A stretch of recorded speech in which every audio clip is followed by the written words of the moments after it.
Morning. নমস্কার, আমি Mampi, homemaker মাম্পির আরও একটি নতুন ব্লগে আপনাদের সবাইকে স্বাগত জানাই। আশা করছি আপনারা সবাই খুব ভালো আছেন, আমরাও বেশ ভালো আছি। তো আবারও চলে এসেছি নতুন একটা ভিডিও নিয়ে। আশা রাখছি ভিডিওটি আপনাদের খুব ভালো লাগবে। আজ হচ্ছে শুক্রবার আর এখন বাজে সকাল 10:30। এখন থেকেই আপনাদেরকে সঙ্গে নিয়ে ভিডিওটি শুরু করলাম। আজকের ভিডিওটা একটু লেট থেকেই শুরু করলাম।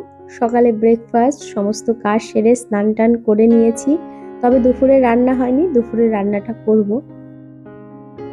আমাদের লিভিং রুমে সোফার পাশে অ্যারিকা প্লাম গাছ রাখার জন্য আমি একটা র্যাক কিনেছিলাম। অনেকদিন আগে আপনাদের সঙ্গে শেয়ারও করেছিলাম। একটু হাইটে প্লান্ট রাখলে দেখতে ভালো লাগে, আর ঘরের মধ্যে বিশেষ করে অ্যারিকা প্লাম গাছগুলো দেখতে এত ভালো লাগে, ভীষণ ঝোপালো থাকে তো, যে কারণে খুব সুন্দর লাগে দেখতে। তবে আমাদের বেডরুমে আপনারা সবসময়ের জন্যই স্নেক প্লান্ট বেশি দেখতে পাবেন, কারণ স্নেক প্লান্ট খুব সুন্দর এয়ার পিউরিফাই করে। আর স্নেক প্লান্টের সবথেকে ভালো যে বিষয়টা, সেটা হচ্ছে খুব কম পরিচর্যার প্রয়োজন পড়ে। তবে অ্যারিকা প্লাম গাছে আবার টাইম টু টাইম রোদ না দিলে গাছ নষ্ট হয়ে যায়। তো কিছুদিন মানে মাঝে দুদিন আমি ছাদে রেখে দিই, আবার কয়েকদিন আমি, বেশিরভাগ সময় ব্যালকনিতেই থাকে, আবার যখন সতেজ থাকে ভালো থাকে তখন আবার আমি লিভিং রুমে এনে রেখে দিই। এর আগে অনেক কটা অ্যারিকা প্লাম নিয়ে এসেছিলাম, তবে সেগুলোকে বাঁচাতে পারিনি। আর এই যে অ্যারিকা প্লাম গাছটা দেখছেন, এটারও বয়স প্রায় 1.5 বছর হতে গেল আমি নিয়ে এসেছি। একসঙ্গে 4-5টা নিয়ে এসেছিলাম, তার মধ্যে সবকটাই মারা গিয়েছে, তবে এই একটাই ঠিকঠাক রয়েছে এখনো পর্যন্ত। বাড়িতে ইনডোর প্লান্ট বলুন আর আউটডোর প্লান্ট বলুন, যাই বলুন না কেন, বাড়িতে যদি প্রচুর গাছ থাকে সেটা কারই বা অপছন্দের, সবারই ভীষণ পছন্দের। আমিও তাদের থেকে কোনো অংশেই ব্যতিক্রম না, আমারও গাছের প্রতি ভীষণ ভালোবাসা। তবে সত্যি বলতে গাছের পরিচর্যা আমি সেইভাবে করতে পারি না। অনেক দিন আগে একটি বোন আমায় জিজ্ঞেস করেছিল, দিদি তুমি গাছের কিভাবে যত্ন নাও? তাকে আমি উত্তর দিয়েছিলাম, এই বিষয়টা আমার নিজেকেই আগে শিখতে হবে। সত্যি বলতে আমি গাছের যত্ন নিতে একদমই পারি না। তবে এখন থেকে ভাবছি গাছের যত্ন নেওয়াটাও আমাকে শিখতে হবে। তেমন একটা কোনো ব্যাপার না, কারণ এখন তো কোনো বিষয়ে না জানা থাকলে একটু ইউটিউবটা সার্চ করে নিলে পরেই সব কিছু হাতের মধ্যেই খুব সুন্দরভাবে ডিটেলসে বুঝিয়ে দেওয়ার প্রচুর লোক রয়েছে। যাই হোক, এদিকে কথা বলতে বলতে সোজা চলে এসেছি রান্নাঘরে দুপুরের রান্নার প্রস্তুতি নিতে। ভাতটা বসিয়ে দিয়েছি। আর এর আগের দিনকে বিজয় বাজার থেকে নিয়ে এসেছিল মেথির শাক। গতকাল রাত্রেবেলাতেই সব বেছে রেখে দিয়েছিলাম, আর এই যে এখন ধুয়ে কেটে নিচ্ছি। আমার এর আগের ভিডিওতে বিশ্বজিৎ ঘোষ অ্যাকাউন্ট থেকে বোন কমেন্ট করে লিখেছে, খুব ভালো হয়েছে মাছের ঝোলটা দিদিভাই দেখতে, আর তোমার ঠান্ডাটা এখনো কমেনি দিদিভাই। জানো তো দিদিভাই, আমরা যারা গৃহিণী আছি তারা সব সময় এই ঘরের 4 দেওয়ালের মধ্যেই কাজগুলো করে থাকে। তুমিও তেমনি ঘরের 4 দেওয়ালটাকে নিয়ে এত সুন্দর তুমি ভিডিও বানাও, তোমাকে না দেখলে হয়তো জানতেই পারতাম না যে ঘরেও এত সুন্দর ভিডিও করা যায়। 2টো বেডরুম, ডাইনিং রুম এবং কিচেন রুম নিয়ে এত সুন্দর করে ভিডিও করা যায়, সেটা একমাত্র হোমমেকার মাম্পি পারে। মেয়েরা বাপের বাড়িতে গেলে যে একটা আনন্দ পাওয়া যায়, আর বাবা মা যখন মেয়ের বাড়িতে আসে তার একটা আলাদাই আনন্দ। সে যে কি আনন্দের মুহূর্ত সেটা বলে বোঝানো যায় না। যাই হোক দিদিভাই, যতদিন বাবা মা আছে সবাইকে নিয়ে ভালো থেকো, সুখে থেকো, আনন্দে থেকো। আর ছোট ছোট মুহূর্তগুলো সারা জীবন স্মৃতি হিসেবে তোমার কাছে, আমাদের কাছে, সবার কাছে থাকবে। প্রথমেই তোমাকে জানাই থ্যাংক ইউ সো মাচ, এত সুন্দর এত বড় একটা কমেন্ট করার জন্য, এত সুন্দর কমপ্লিমেন্ট দেওয়ার জন্য। আমার অনেক ভালোবাসা নিও, খুব ভালো থেকো, সুস্থ থেকো, ভগবানের কাছে এটাই প্রার্থনা করি। আসলে বরাবরই গুছিয়ে সংসার করতে আর ঘরবাড়ি পরিপাটি রাখতে আমি খুব পছন্দ করি। সেটাকেই তোমাদের সামনে তুলে ধরার চেষ্টা করি, আর সেটাই যখন তোমাদের ভালো লাগে, আর কি চাওয়ার রয়েছে।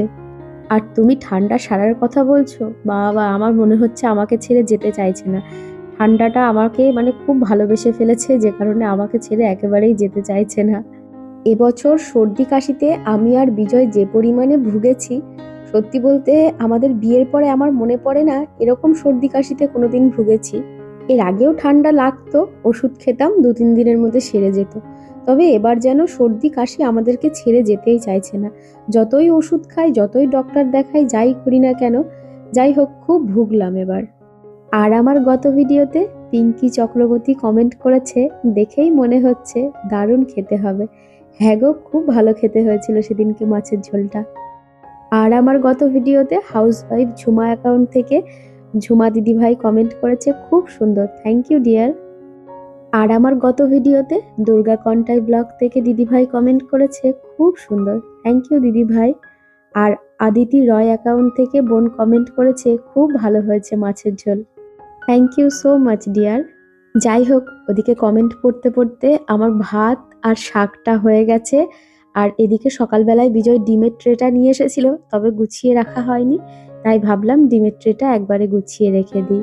অনেকদিন আগের একটি ভিডিওতে বৈশালীনাথ দিদিভাই জিজ্ঞেস করেছিল, মাম্পি তোমার এই যে ডিমের র্যাকটা আছে খুব সুন্দর, এটা কোথা থেকে কিনেছো আর কত দাম নিয়েছিল?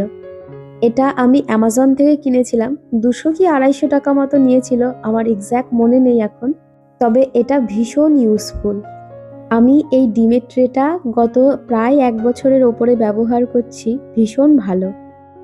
আজকে দুপুরে একটু ডিমের ঝোল করব, তাই ভাবলাম এই আগারোর যে এগ বয়লার অ্যান্ড পোচারটা রয়েছে এটার মধ্যেই এগুলো বয়েল করে নিই। একদম পারফেক্ট এগ বয়েল হয়, আর এর মধ্যে থেকে কোনো ফেটে বেরিয়ে আসার বা কোনো কিছু প্রবলেম হয় না, খুব সুন্দর বয়েল এগ হয়। আর তার পাশাপাশি এই এগ বয়লার অ্যান্ড পোচারের মধ্যে বয়েল এগ, পোচ, যে কোনো ভেজিটেবল স্টিমও করা যায়, ভীষণ ভালো। আর আপনাদের যেমন পছন্দ, হার্ড বয়েল, সফট বয়েল, যেরকম পছন্দ সেরকমই করে নিতে পারবেন।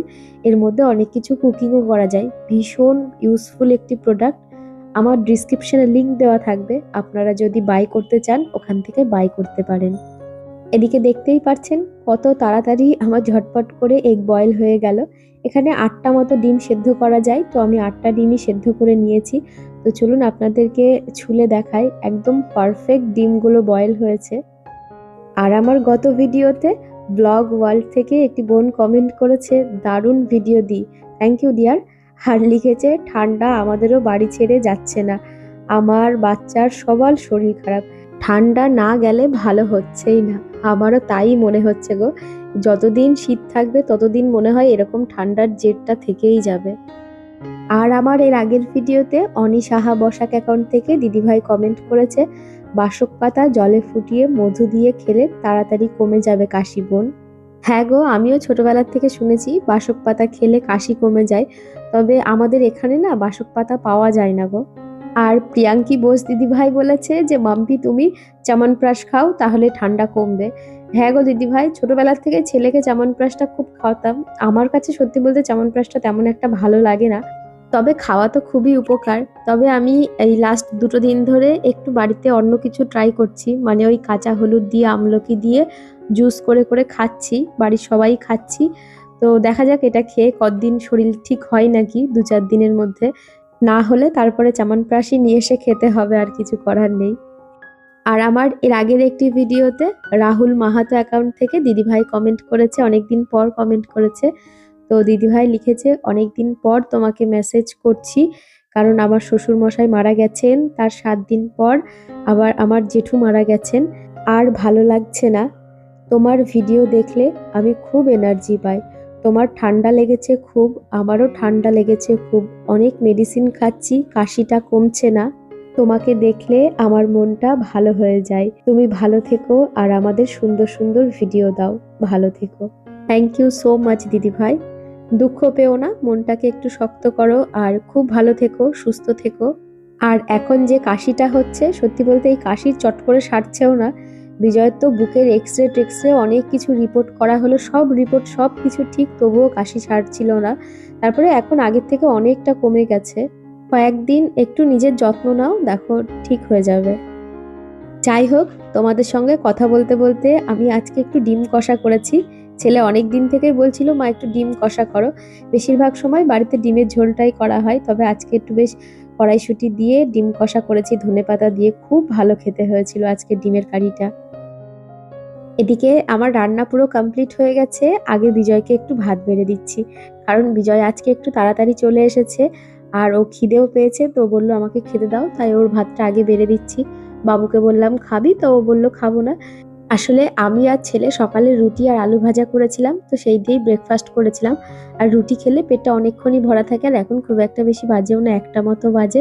তবে বিজয় সকালে একটু তাড়াতাড়ি বেরিয়ে গেছিলো, ও আর ব্রেকফাস্ট করার টাইম পাইনি। সেই জন্য এখন ওকে আগে ভাত বেড়ে দিলাম, পরে আমি আর ছেলে খেয়ে নেব। বিজয় খেয়ে নিলে তারপরে আমি রান্নাঘরে যে টুকটাক বাসনগুলো রয়েছে রান্নাঘরটাকেও একটু পরিষ্কার করে নেব। আর আমার এর আগের ভিডিওতে জয়িতা চক্রবর্তী দিদিভাই কমেন্ট করেছে, মাম্পি তুমি এত জলের কাজ করো না, সুস্থ হয়ে যাও তাড়াতাড়ি। থ্যাংক ইউ দিদিভাই। সে আর কি বলবো, রান্নাঘরের কাজ মানেই হচ্ছে জলেরই কাজ, তবুও একটু কম করার চেষ্টা করি। Good evening. তো এখন বাজে বিকেল 4:30, আর আমাদের বাড়ির সামনে দিয়ে যাচ্ছিল ফুচকাওয়ালা। তো বিজয়কে গামলা দিয়ে নিচে পাঠিয়ে দিয়েছি যে আমাদের সবার জন্য ফুচকা নিয়ে আসো। ফুচকা অনেক কদিন ধরেই আমার খেতে ইচ্ছা করছে, আর এরকম ঠান্ডা লাগলে দেখবে এরকম টক ঝাল ফুচকা হলে তো আর কোনো কথাই নেই। আমি এখন ভয়েস দিচ্ছি, এখনো আমার জিভ দিয়ে জল পড়ছে। যাই হোক, এখন জমিয়ে একটু ফুচকা খাবো। আর এই দাদাটা ফুচকা এত ভালো বানায়, কিছু কিছু মানুষের হাতের ফুচকা দেখবেন দুর্দান্ত খেতে হয়, এই দাদাটাও তাদের মধ্যে একজন। যাই হোক, ভিডিওটা আর বেশি বড় করব না। আর আজকের ভিডিওটা আপনাদের কেমন লাগলো অবশ্যই কমেন্ট করে জানাবেন, ভালো লাগলে একটু লাইক করবেন। আবারও দেখা হবে নতুন একটা ভিডিও নিয়ে, ততক্ষণ সুস্থ থাকবেন, ভালো থাকবেন, টাটা।